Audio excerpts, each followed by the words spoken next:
The town is entered by Negro units of the 43rd Armored Infantry Battalion. I was a proud man. I was so happy that I was participating in the greatest war in history, but I still couldn't understand this segregation.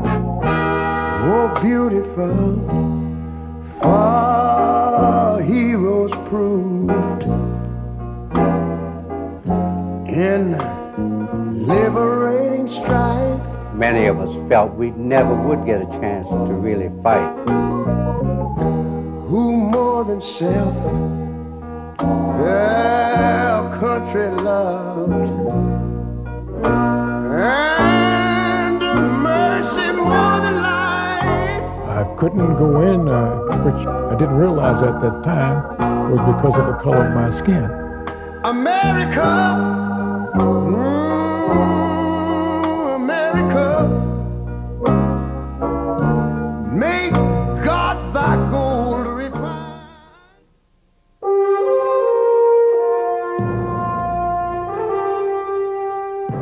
The story of African Americans in World War II is indeed a legacy of patriotism and valor.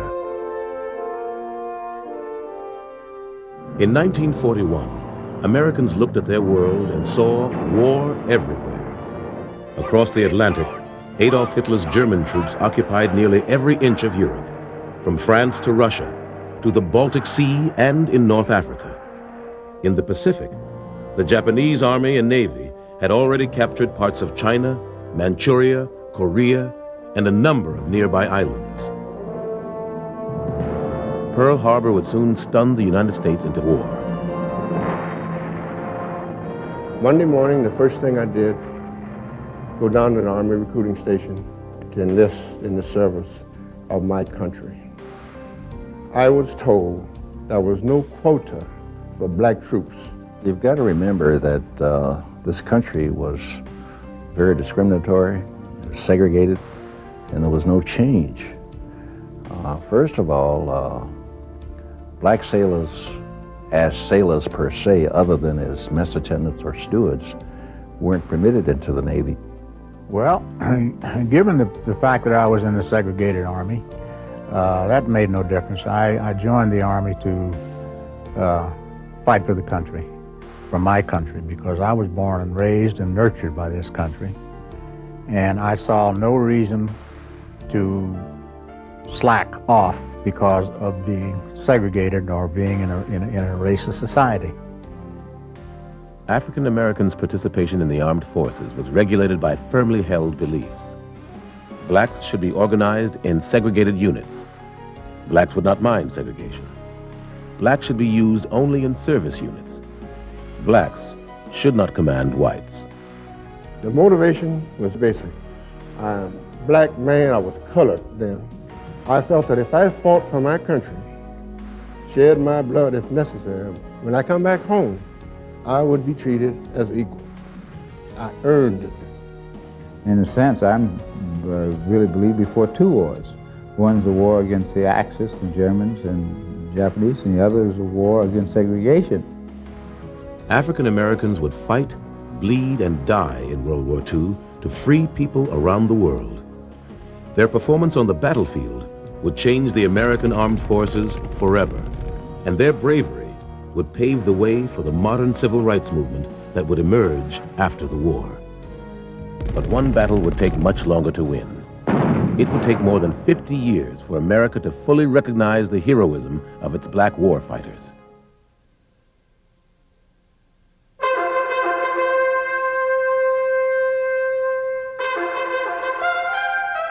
More than 50 years ago, an unspeakable tyranny threatened the world's freedom, and men and women in overwhelming numbers answered the call to arms. Millions of these were Americans, and many of these Americans were black. In the Second World War, more than 1 million African-American men and women served on land, at sea, and in the air. They served also to ensure that the freedom for which they fought abroad could not be denied at home. The program you're about to see is a chronicle of their service. In no way can it measure up to the determination and patriotism of these extraordinary men and women. for the struggle stands as a model of courage and character. As you watch the scenes unfold, you will get a glimpse of a magnificent, heart-rending effort for freedom and justice. Today, the triumphs of these African-American men and women in war and at home are a lasting legacy for every soldier, sailor, airman, marine, coast guardsman, and merchant marine who served in World War II. But even more, what they gave, what they suffered, and what they accomplished is a shining example to free men and women everywhere. It is very important to note that black Americans have always fought for this country. In the American Revolution, 5,000 fight for freedom. The War of 1812, thousands more serve on land and at sea. The Civil War. African Americans fight for freedom and dignity. The 9th and 10th Cavalry Regiments open up America's western frontier as the Buffalo Soldiers. The 24th and 25th Infantry helped Teddy Roosevelt's Rough Riders at a crucial moment in the battle for San Juan Hill. 400,000 African Americans served in World War I. 2 all-black combat divisions were activated, the 92nd and the 93rd Infantry. But it is under the command of the French Army that black American infantry would prove their mettle on the battlefield.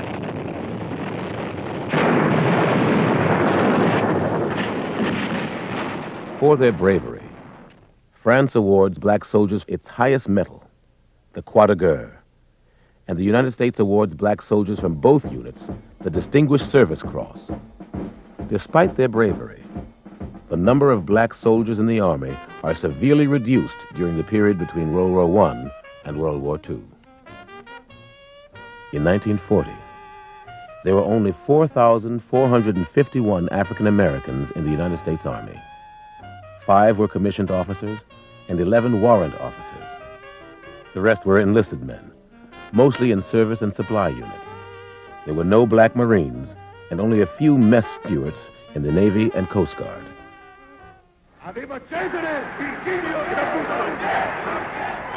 By the mid-1930s, the world veers towards war again.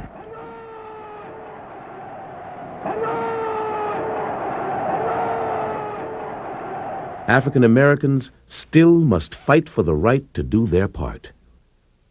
At West Point, the Army's military academy, the color barrier remains difficult to crack. Benjamin O. Davis, Jr. graduates from West Point in 1936. He is the first African American to graduate from the Point in the 20th century. Not one social word was spoken to Davis in his 4 years at West Point. The Reserve Officer Training Corps, ROTC, allows some African American college students to become officers. Meanwhile, African American organizations and newspapers petitioned President Franklin D. Roosevelt and his administration for dignity and equality in the armed forces. There is a grave apprehension among Negroes lest the existing inadequate representation and training of colored persons may lead to the creation of labor battalions and other forms of discrimination against them in the event of war. September 1940.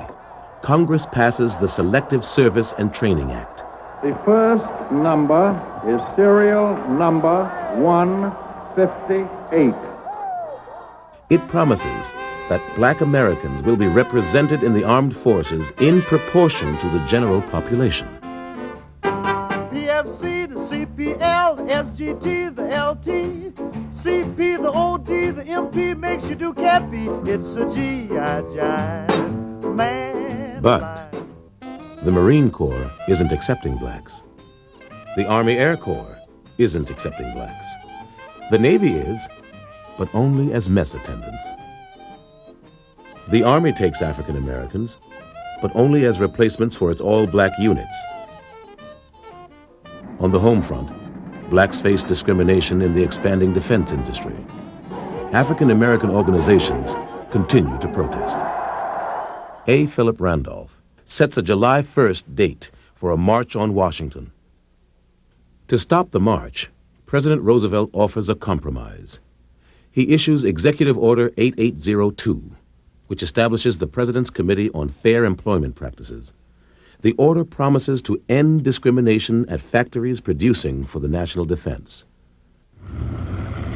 6 months later, the United States enters World War II.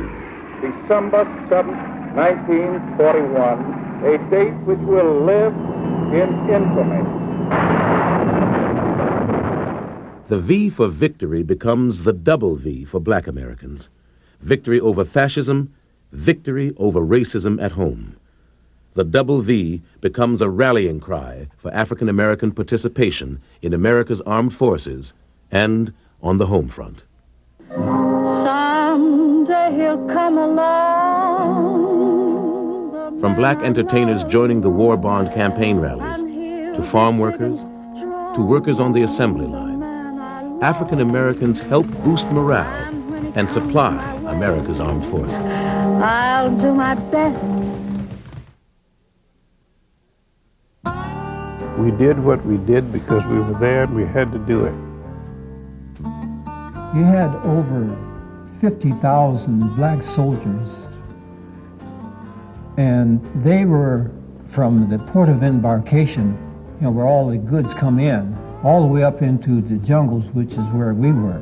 Early in the war, African American troops are sent to remote corners of the world to build roads and airstrips for future battles. One of the war's most formidable construction projects is the Lido Road.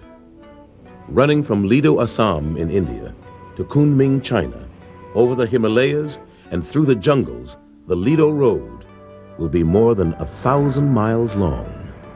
We would supply the Gurkhas and the Indians also who were fighting up around Burma where the Japanese were fighting at the time.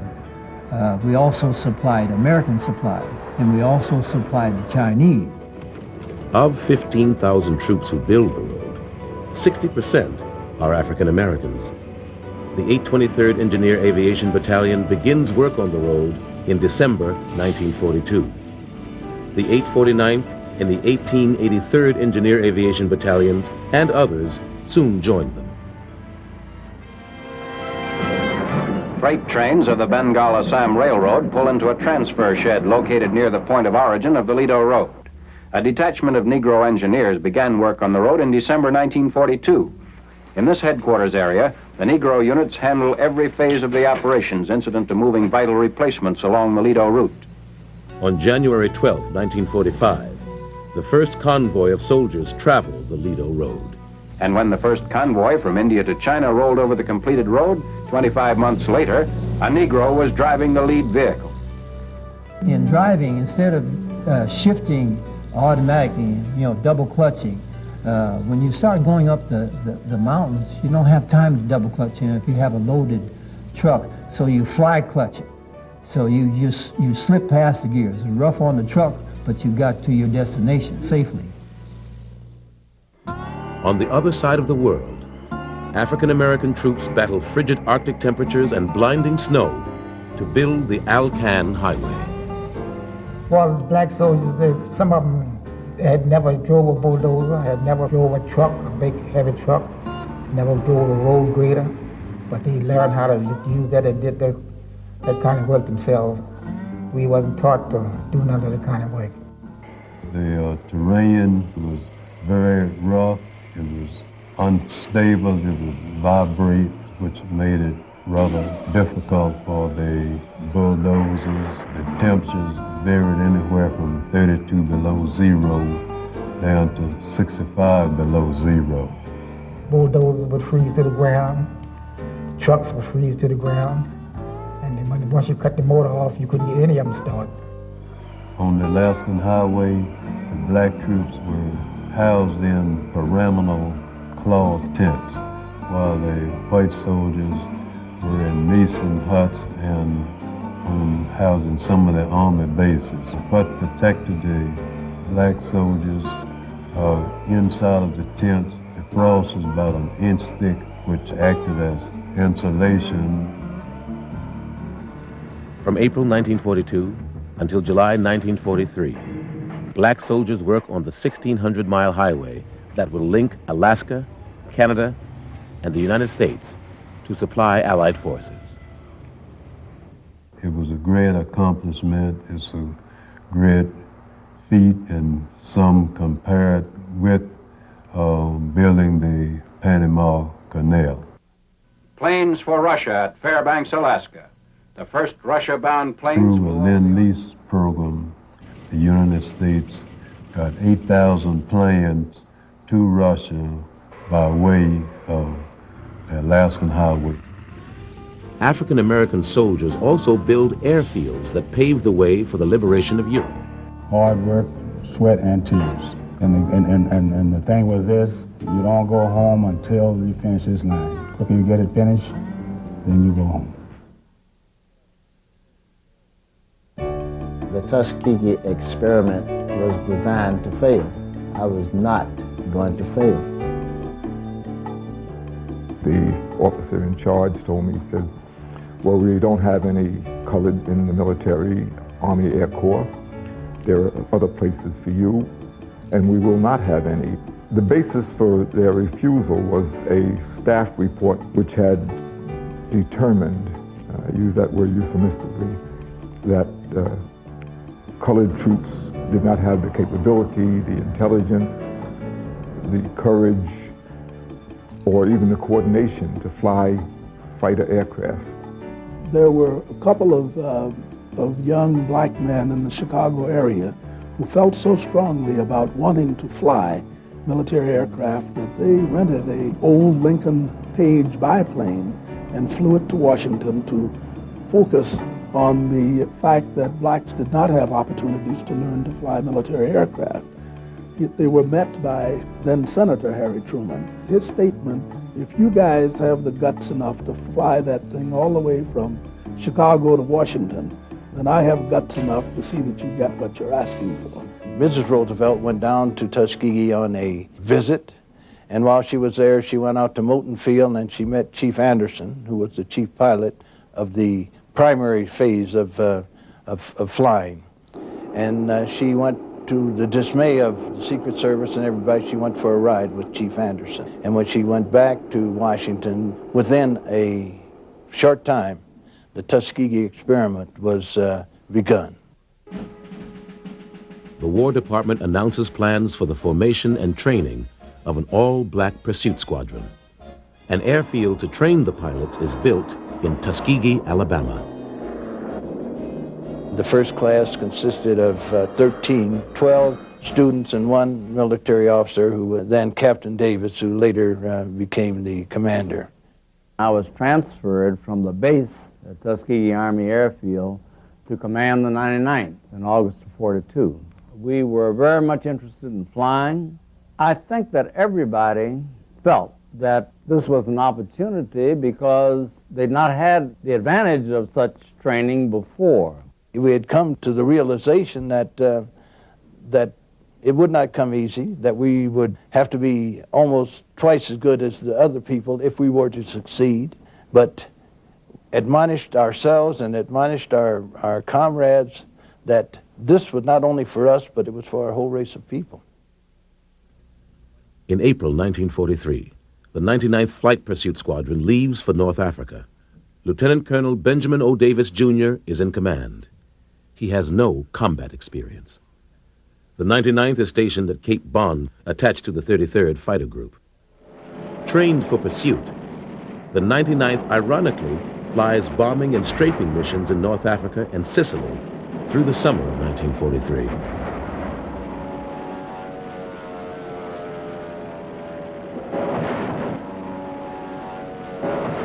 And they had great problems in 1943 because the commander of the 33rd Group was an avowed segregationist, and he did everything he could to keep the unit segregated. They were on a different part of the airfield. They weren't invited to join the officers' club on his part of the airfield. They were kept segregated in every way, shape, or form. Probably the worst thing that the commander did to them is that in their first combat missions, he didn't allow a veteran pilot to lead them into combat. In September 1943, the lack of significant fighter engagements endangers the 99th's continued existence.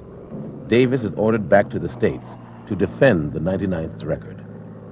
General Davis, then Lieutenant Colonel Davis, had to fight very hard to keep the unit flying. The Air Force recommendation, the Army Air Corps recommendation, was to abandon the 99th and to stop the training of the 332nd, which is in training at Selfridge Army Airfield at that time. Lieutenant Colonel Davis's defense keeps the Tuskegee Airmen flying. With huge losses mounting for the 15th Air Force, the 332nd Fighter Group moves to Ramatelli, Italy, in April 1944 to begin bomber escort duty. Davis snapped at the opportunity. He had been flying a very obsolete airplane, the P-39 Airacobra. He was given initially the P-47 for about a month, and then the P-51. Just about every day we were flying top cover for bombers, protecting the bombers from enemy fighters. Now the bombers, they have to fly straight and level at a certain speed so that the bombardier can make sure that the bombs fall where they're supposed to. We flew around all the smoke to pick them up at the other end.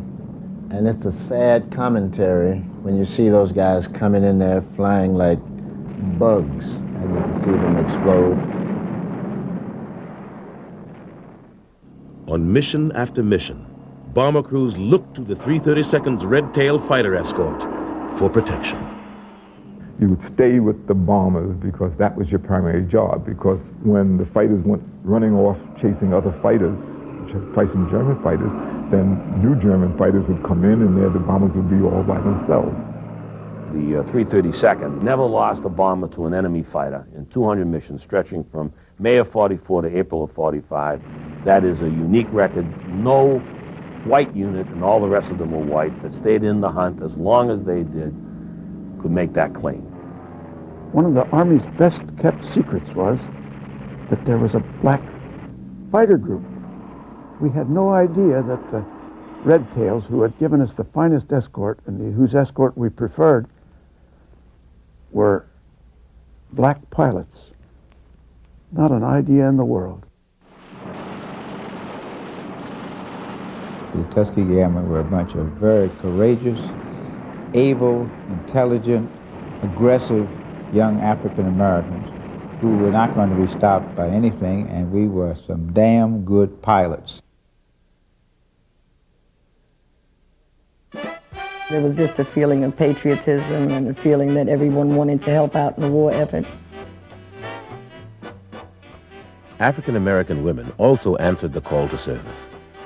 From Europe to North Africa to New Guinea and here at home, they serve and work to win the war. In April 1941, the Army Nurse Corps has 48 African American nurses. By 1944, there will be 220 black Army nurses. African American females in the Women's Army Corps, or WACs, also have an uphill battle to serve their country. Charity Adams commanded the 688 Central Postal Directory Battalion. The white WACs had been serving overseas for almost 2 years by this time, but for some reason the usual black troops may make trouble, or blacks can't do what others are doing and whatnot. Overseas commanders did not want black women to come over. I guess if there is anything that I remember about the Second World War, it was the fact that I was a member of the 6888 Central Postal Directory.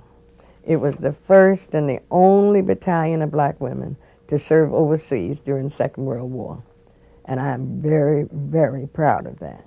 Stationed in Birmingham, England, and later Rouen, France, the 6888 processes mail, forwarding eagerly awaited packages and letters to Americans throughout Europe.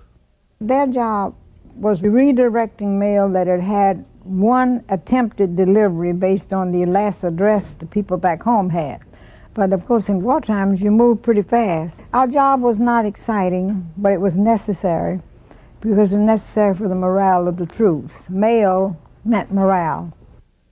By the war's end, The Navy had commissioned 6 black female officers and had enlisted 70 waves. The Coast Guard by this time had accepted a few black women in its reserve program, the SPARS. For civilian African-American women, World War II brings new challenges and opportunities. 600,000 out of 1 million African Americans who enter paid employment during the war are women. Picatinny Arsenal at Dover, New Jersey needed more workers to make more ammunition for our fighting forces. The appeal was to Harlem. A former factory worker sums it up best when she declares, Lincoln may have freed the slaves, but Hitler was the one that got us out of the white folks' kitchen. This young white sailor said, "You black SOB. I'd heard they had commissioned you guys, but I never thought I'd see one." So I was standing down on the corner of 14th and Independence Avenue, all dressed up in my blues, and I never got so many hate stares in my life from white servicemen who looked at me as well and said, "Who does he think he is?" The Navy resists taking blacks, except as stewards. The Marine Corps remains all white.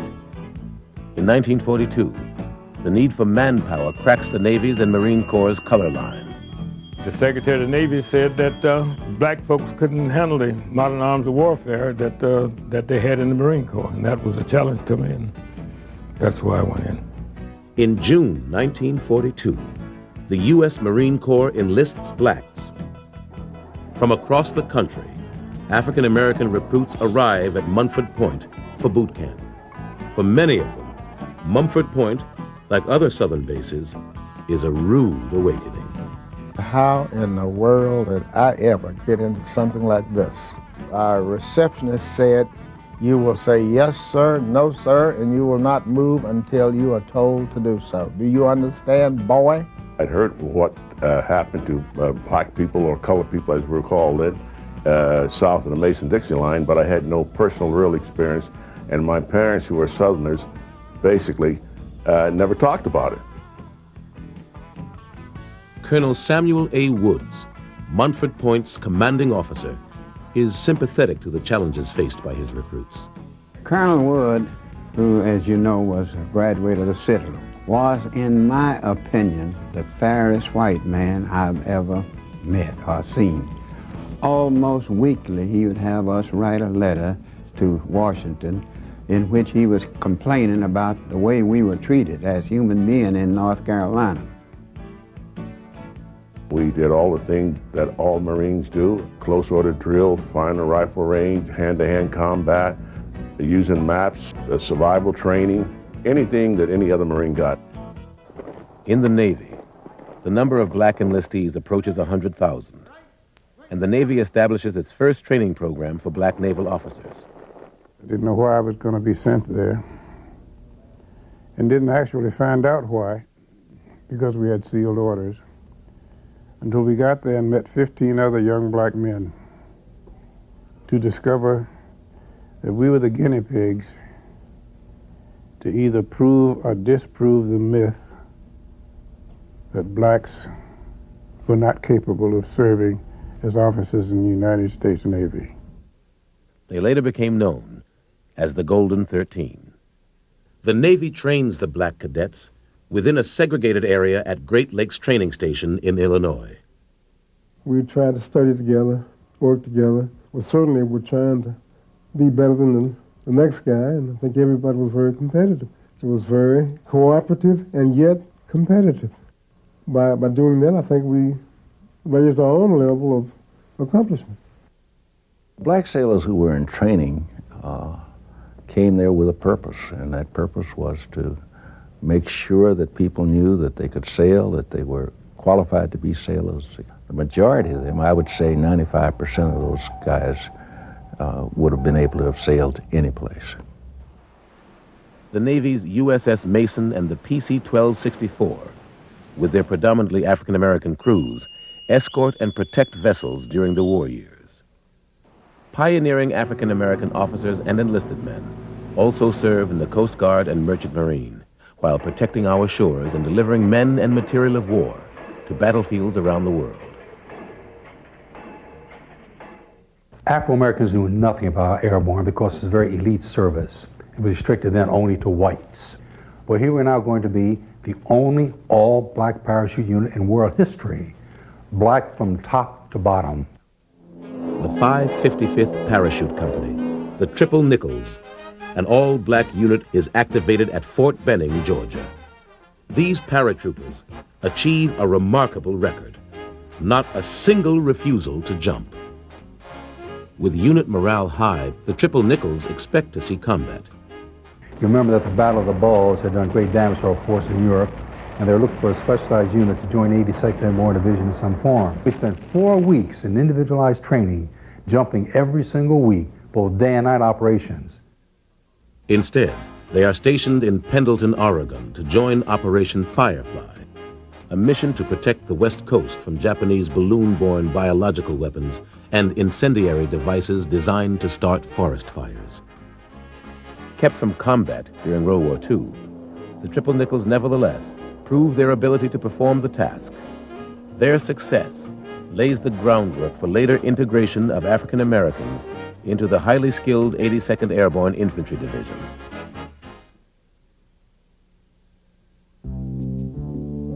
It was one big noisy mess. Spring 1944. Allied forces gather in England for the largest amphibious invasion in history. African American troops are part of the operation that will liberate Europe. Quartermaster units rush troops to the docks and load precious supplies. Their support is critical to the pending invasion. June 6th, 1944. Normandy, France.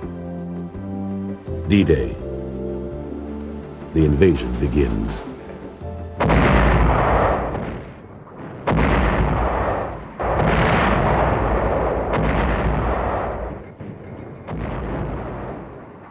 My job was to clean the mines so that the infantry coming aboard wouldn't get caught into, wouldn't find themselves in the middle of anti-personnel mines.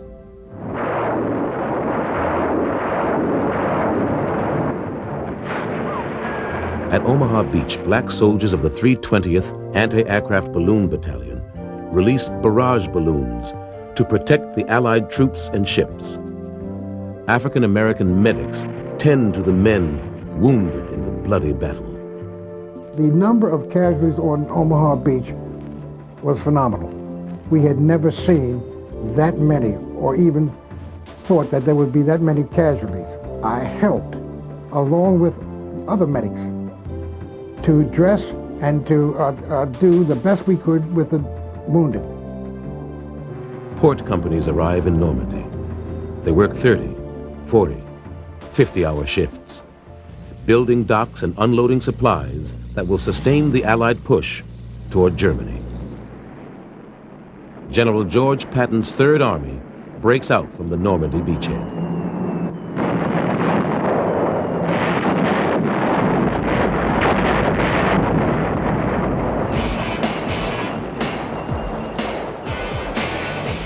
To supply Patton's troops in their dash across France, the Transportation Corps establishes the Red Ball Express.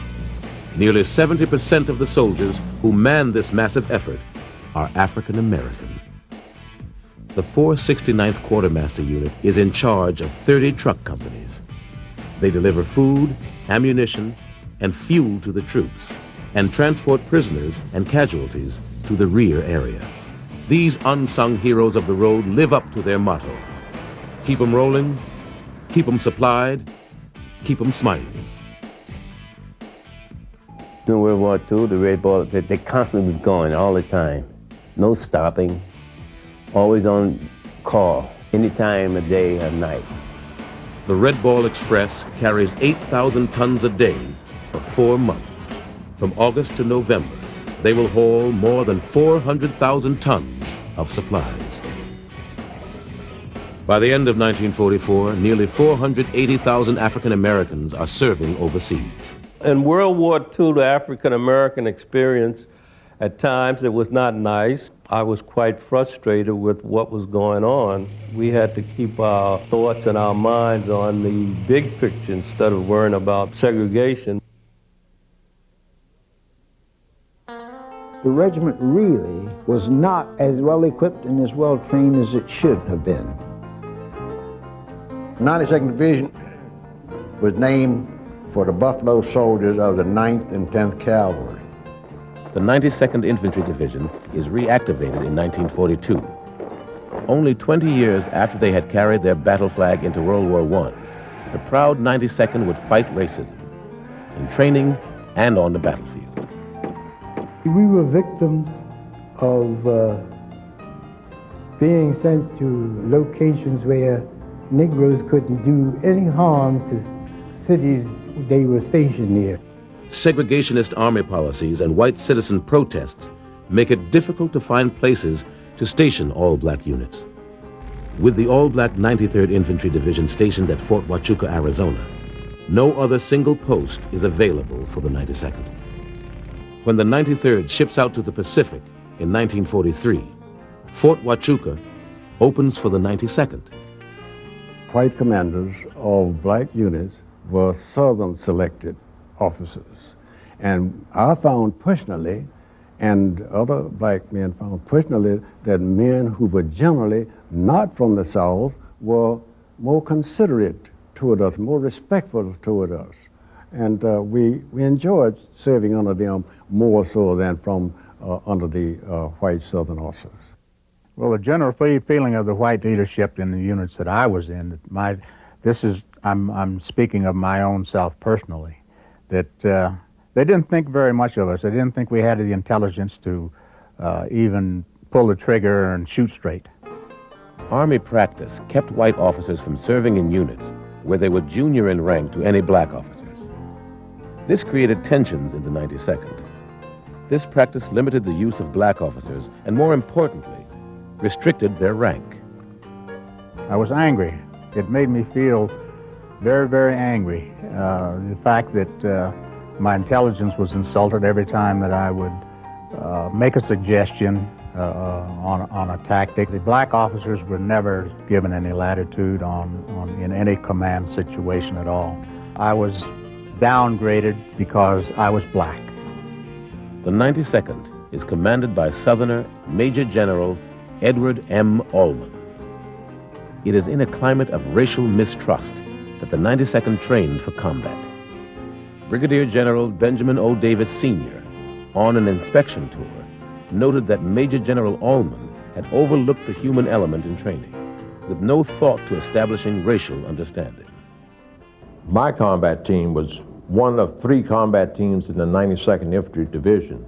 We were informed after maneuvers by the division commander that the 370th Infantry Combat Team would prepare for overseas movement. We were going overseas, so we were just going overseas. And we didn't know where we were going. We went into combat with the 5th Army, who Mark Clark commanded. We were attached to the 1st Armored Division. The 370th Infantry and the 598th Field Artillery, made combat ready with the best soldiers from the division, deployed to Italy. They joined Allied forces fighting along the Gothic Line, stretching from north of Massa eastward to Bologna.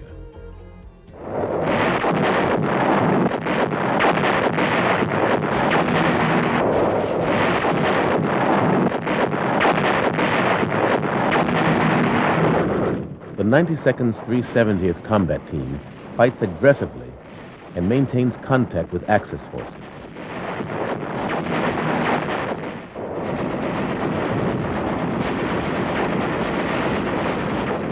After 6 weeks of Allied success, the Axis forces withdraw into the Rommel-designed Gothic Line.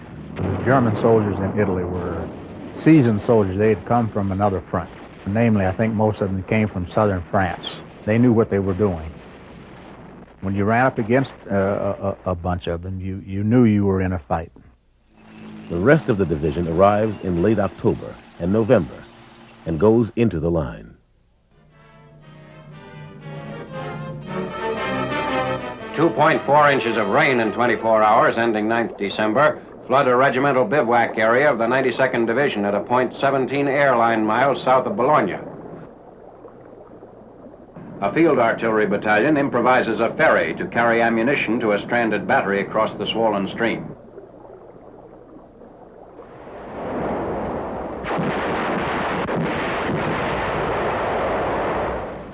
The casualties experienced by the 92nd have a devastating effect on unit combat effectiveness. Black replacements are sent into theater with little or no combat training. Many cannot read or write. They are ill-prepared for combat. The morale of the black soldiers, the enlisted personnel in the 370th at the time that I joined them, was very low. Most of these soldiers that were draftees, they didn't want to be there. And when they got there, they were treated very badly. They weren't treated like human beings. Despite the handicaps, many units of the 92nd distinguished themselves in battle. Operating in the Serchio Valley, the 365th and the 366th Infantry, supported by the 597th Field Artillery, are particularly effective, seizing ground from German and Italian units and beating back numerous counterattacks. From fall 1944 to spring 1945, the 92nd helps to hold the Gothic line, but the entire 5th Army remains stalled. Elsewhere on the Italian front, continued heavy rains, floods, and high winds make Allied offensive operations virtually impossible. Reports from the front say it's impossible to exaggerate the harshness of this year's Italian winter.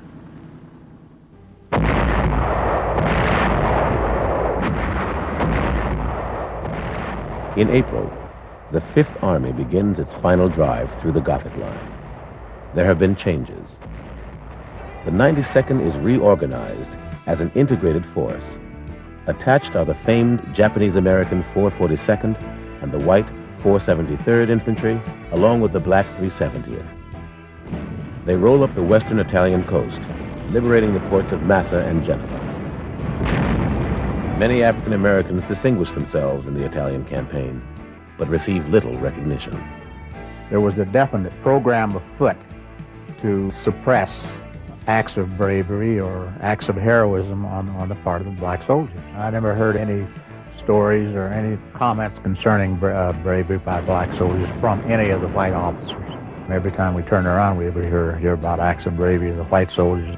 For the 92nd, World War II ends on April 30th, 1945, when German and Italian troops they had fought since August surrender. Most of them were excited. They felt as though they were going to get a chance to see some action.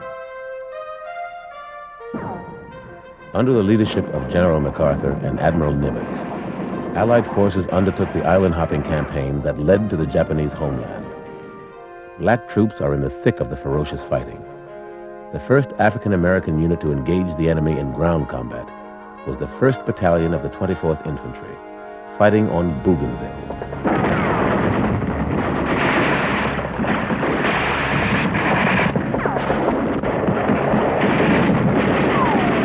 Black Marine depot companies are employed to serve alongside white Marine assault units in what was to become some of the most desperate and heroic fighting of the war. A depot company was more or less like a utility company.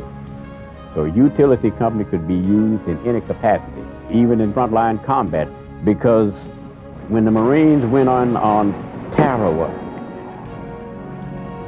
something like 1,000 people got killed in 3 days' fight. I think they lost approximately 4,000 on Iwo Jima. They lost thousands on Okinawa. When you're on that beachhead and they're dropping those mortars and artillery shells on you, that's about as much frontline combat as you can get in. Marine ammunition companies are on the beach in the invasion of the Marianas, carrying ammo to the front lines and building supply dumps. African-American Seabees perform much-needed construction projects on the far-flung islands of the Pacific, including Guadalcanal, New Caledonia, and New Georgia. The invasion of Iwo Jima depends on the ducks, the amphibious vehicles manned by African American Army operators. They bring 105mm howitzers ashore. I came off there with my amphibious duck loaded with a 105 Hauser and 7 Marines. On the radio, however, don't come in on Red Beach, it was too hot, come in on Green. The water was real rough because, you know, you gotta have training to know how to drive that duck on when the water is rough and your ramp is coming up and down.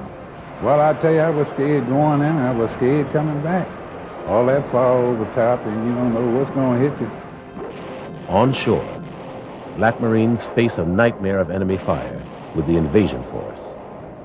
I hit Iwo Jima with the 34th Marine Depot Company about D+3.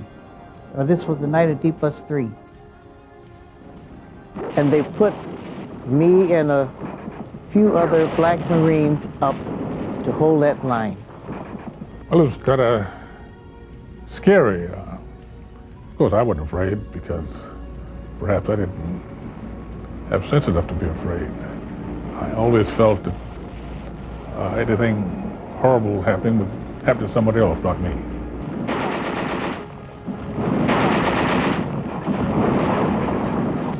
As it grew on and got darker, I realized that I was up on that line by myself.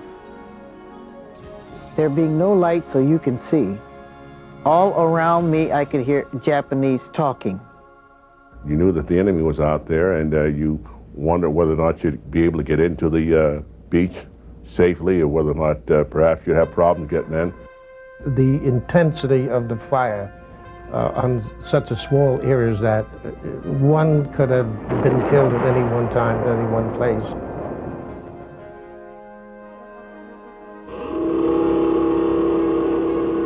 Black sailors will also set a standard for valor in the Pacific. Aboard the battleship West Virginia at Pearl Harbor, Navy messman Dory Miller mans an anti-aircraft gun and engages attacking Japanese planes. Miller will go down with his ship, the Liscum Bay, later in the war. Another messman, Alonzo Swan, shoots down kamikaze planes diving toward his ship, the USS Intrepid. In all, 4 black sailors are awarded the Navy's second highest honor, the Navy Cross. Swan will wait 50 years to receive his medal. The legacy of Swan and Miller is continued during the invasion of Okinawa, as black naval gunners helped destroy the horde of attacking kamikaze planes intent on destroying the fleet. The Japanese sent suicide planes to land on Okinawa.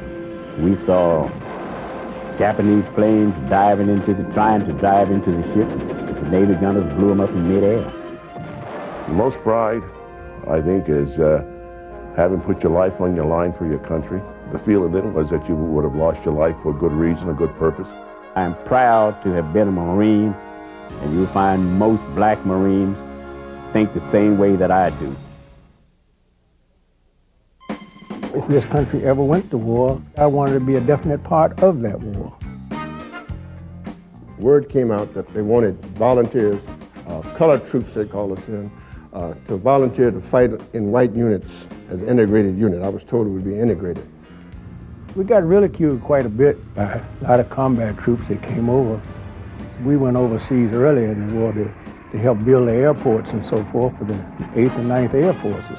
And after they got there, we were constantly ridiculed as they ridiculed blacks at that time.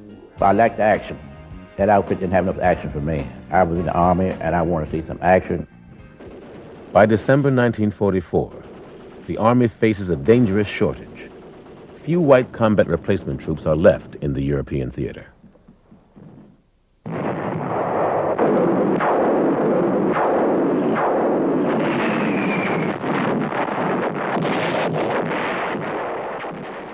When the Germans launch a counteroffensive in the Ardennes, the need for reinforcements becomes crucial.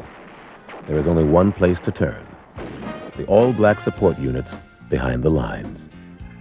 For the first time in the war, the Army asks African-American soldiers to take their places in combat units with white soldiers. The response exceeds all expectations. The sergeant came up and said, anybody want to sign up for the infantry? Didn't hear no more about it till the next day. I went to town. When I came back, the medical officer was there examining people, for the infantry. And all those were passed. I think the next day they were gone. Almost 5,000 black soldiers volunteer. They know they are trading the safety of duty in the rear to risk their lives on the front lines. When we volunteered to go into combat, we automatically had to give up any rank that we had. We had to go in as privates. Oh, I was generous. I give them my stripes. I went from buck sergeant to buck private for a chance to get shot at.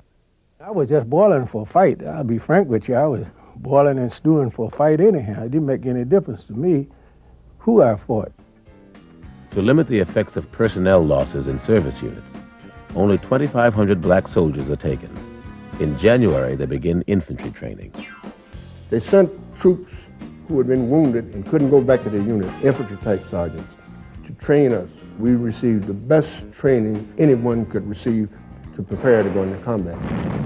6 weeks later, 53 platoons of black infantrymen, led by white lieutenants and platoon sergeants, joined white infantry and armored units at the front. They told us we were integrated. It turned out we were not totally integrated. We became an extra platoon. We got up there, the white soldiers were glad to see us from the beginning. I think they were glad to see anybody come up there because they was catching hell. We got right in there in the thick of things, and they taught us a whole lot right quick. Our first initial firefight was interesting. The colonel came up, and we had to take this little town. And the colonel said, well, we might as well try them. All of a sudden, everything broke loose, so everybody started scattering out. So we ran to this building, and the Germans, they was tearing us up. And Lieutenant Wyland said, call back for some smoke so we can withdraw. And so I told the Lieutenant, I said, we done came this far, what are we gonna go back now for? And we took the town. After that, they was trying us constantly because they knew we could do the job. I was pretty scared. I really tried to hold myself macho together, but I was really sorry that I volunteered. I really didn't feel good about it at all, volunteering for this hideous duty.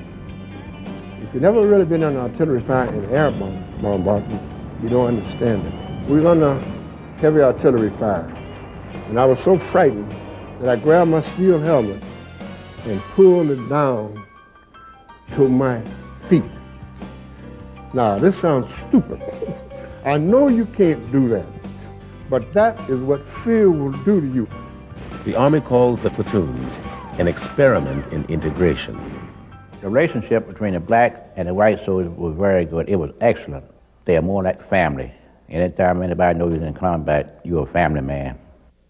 When the war in Europe is over, the theater commander tells the black infantrymen that integration is over. Some return home. Others go back to segregated units. All of a sudden, one morning, they came up with a truck and picked us up with black soldiers up and carried us on back down into France and assigned us to a black outfit. And I felt rather badly. And I said, you mean to tell me this is what's happening to us after the war is over? They're getting rid of us? The experiment shatters the belief that integrating combat units will cause social dissension. We proved to the world that we could fight. It had already been proven by the 9th and 10th Cavalry. We proved as an American we could fight. In fact, we overdid the job because in World War II, the black newspapers were saying, let our boys fight. In Vietnam, they said, let our boys stop fighting because they recognized the fact that combat kills people. And we were ready for combat, and we were warriors, true sense of the word. Anytime they had a tough position to be cracked, they would send for the 761st. We continued and completed 183 days straight of combat duty, and the only reason why we didn't do more is because the Germans quit. The 761st Tank Battalion is activated on April 1st, 1942. I went to Camp Claiborne, Louisiana. And I'm not bragging about that place because it is about the worst that they had in the United States. But that was where the 761st was located. You learned every job. There was to learn to be a driver, a bow gunner, a loader, and a gunner, and a tank commander. They were going to make that unit look good. No matter what happened, they were going to show people that blacks could fight tanks and fight against the Germans as well as the whites could. And in the long run, they did a beautiful job of that. October 10th, 1944. The 761st lands at Omaha Beach. They are the Army's first African-American tank battalion committed to combat. They have been sent to help fight the Germans' elite tank corps. The General Patton had made a statement that they didn't have to worry about Negroes fooling with tanks because it was too technical piece of equipment. And yet, when he requested from the Department of Army to send him the best remaining separate tank battalion left in the United States, who should show up but the 761st? And we went to a little town not too far from Nancy, and that's where we all assembled. And then we got visited by General Patton. And he told us that, you know who he was, and he says, I have nothing but the best, and I sent for you. And he says, don't let me down, and don't let your people down.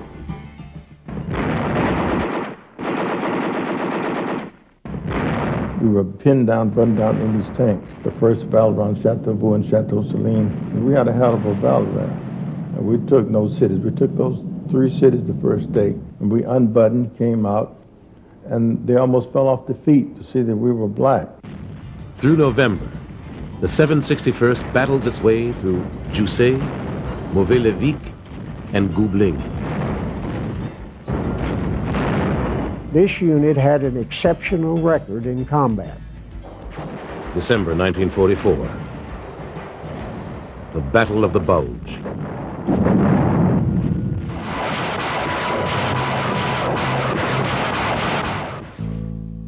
At Bastogne, surrounded by Germans, the 101st Airborne fights for survival. To relieve the 101st, Patton rushes elements of his 3rd Army north. Serving in support, the 761st blasts its way from the Sarre River on December 24th, north to Neufchâteau, Belgium, where they arrive on the 30th. We were truly nervous in Bastogne because behind every tree there was a dead soldier. Enemy or yours? There were groups of American GIs massacred by the Kampfgruppe. 11 black soldiers from the 333rd Field Artillery Battalion. When the bodies were recovered and it was discovered that they had been mutilated, they had bashed some of their skulls in with rifle butts, gouged their eyes out with bayonets. We never fought as one unit all together. They just split us all over the place. And I think that even confused the Germans, because I guess when everywhere they looked, they saw black tankers. I guess they thought it was a whole bunch of us, but only was about 700 of us, see? But they didn't know that. We had the speed and the 360-degree traversing of the turrets, which the German tanks, they had to turn the whole tank to operate or fire on you. We could be traveling across 30, 35 miles an hour, and that turret was revolving 360 degrees where you just keep firing as you go. And that's just how we were able to either outflank them or get into a hull defilade position and knock them out. After the Battle of the Bulge, units of the 761st go on to fight in Belgium at Bonarou, Raisogne, Tillet, and Pirompi, in Luxembourg at Steinbach, in Highland at Jabek, and Erling. On March 3rd, the 761st Tank Battalion enters Germany. They reconstituted a task force and called it Task Force Rhine, and we tankers were given command of the operation. This was the outstanding and one total operation involving all of the battalion, and we broke a hole through the Maginot Line, through the Siegfried Line, into the Rhine Plain. An entire armored division of the 7th Army poured through that hole and went all the way to the Rhine with no opposition whatsoever. My men were magnificent. The 761st captures 3,000 enemy troops and expends 50 tons of ammunition during Task Force Rhine operations. attached again to Third Army, the 761st spearheads Patton's drive through Germany to Austria. What used to surprise me, I wondered, why didn't you pass all of these tanks full over to the side? A division, and here come the 761st, beat up, tired, Tank Battalion to go in and lead the way. On their journey through Germany, the 761st witnessed the horrors of war. 761st was assigned to the 71st Infantry Division at the time that this division liberated a camp near Wels, Austria. The name of the camp was Gunskirchenlager, and it was one of the smaller refugee camps or concentration camps. The 761st meets the Soviet Union's first Ukrainian front on May 6th at the Inns River. Now, my husband has had lots of troops since then, but whenever he talks of soldiers, whenever he talks of fine soldiers, of good soldiers, he talks about his soldiers, who are the men of the 761st. We had a chance to prove that the black man could be a good warrior. Well, the impact of awarding me the Medal of Honor, to my thinking, is that somebody wants to salve their conscience. It should have been done at the time that these awards were made, the Distinguished Service Cross, at the time the men did these heroic acts. But it was a time of complication. It was a time of trouble between the races. We were a very different society in that time. For more than 50 years following World War II, no African Americans are awarded the Medal of Honor for actions performed during the war. The Medal of Honor is very specific. You don't have to just be brave. You got to do it above and beyond the call of duty. All hell broke loose, and we were just trying to keep them from coming down any further. And that's where we had a young lieutenant by the name of John Fox, who was up on Simon Colina. He was our forward observer, and he asked for fire, our own fire, on him to stop the Germans that were coming down. Well, it ought to make the country look a little more closely at what was done by the black soldiers, what was done to the black soldiers. It ought to shed some light in a dark corner of our closet. Sergeant Reuben Rivers, he was the point man for Company A. He led the way coming into Dublin. His tank hit a landmine and it split his leg from his knee cap all the way up his leg. The medics, they said, man, this is $1 million wound. So that meant you can go back home. You're out of the war, it's over for you. And he said, no. He said, they need me here. And the next day, when we had to move out, and Captain William, he gave us an order, said, be careful when you go over this hill. And as we were doing this, my tank commander, Westerson, they told him, back out, Rivers, back out, back out, back out. Tigers are down there, don't you see them? He said, yes, I see them, but I'm going to engage them. And he did. By that time, big white flash hit up by the tank commander's side, and he got killed. It's very important that it be done now, while their comrades, the guys who fought alongside them in World War II, are still alive, because the honor and the glory of it reflects on all of them. The Company C was given the mission to break through the German lines to get to an objective called Castle Ettenalfi. We broke through, and when we broke through, they didn't, the Germans did not know we were there.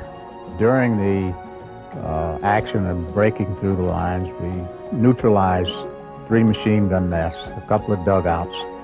We cut numerous communication lines. In May 1996, the Pentagon forwards the names of 7 soldiers to the White House, recommending them for the Medal of Honor for their heroic actions in World War II. There were 1,200,000 black Americans in uniform in World War II, and this is an important symbolic act.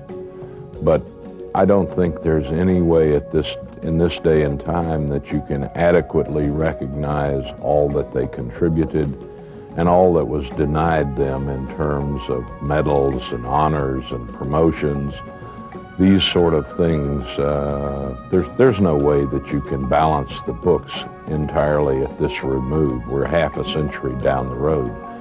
All you can do is this symbolic act and give to them some glory, some honor. They earned that, and it's long overdue. If you serve your country, you deserve to be served. It really makes me feel sad that we did our job, and fought, but we weren't appreciated.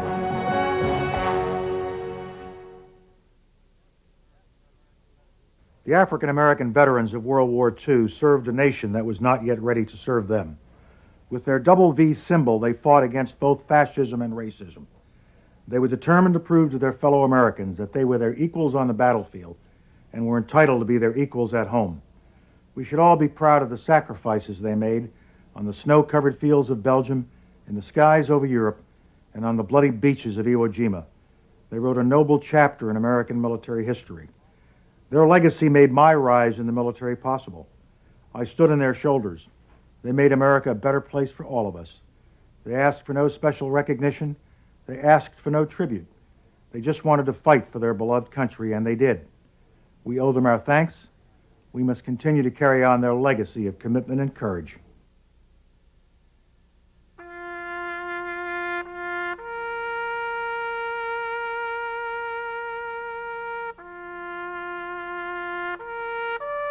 First Lieutenant Vernon Baker, 92nd Infantry Division. First Lieutenant John Fox, 92nd Infantry Division. First Lieutenant Charles L. Thomas, 614th Tank Destroyer Battalion. Staff Sergeant Edward A. Carter, 12th Armored Division. Staff Sergeant Reuben Rivers, 761st Tank Battalion. Private First Class Willie F. James, Jr., 104th Infantry Division. Private George Watson, 29th Quartermaster. Now and forever, the truth will be known about these African Americans who gave so much that the rest of us might be free. A purple mountain majesties over the fruited plain. But now wait a minute, I'm talking about America, sweet America. You know, God done shed his grace on thee. He gave me a crown not good. Yes, he did.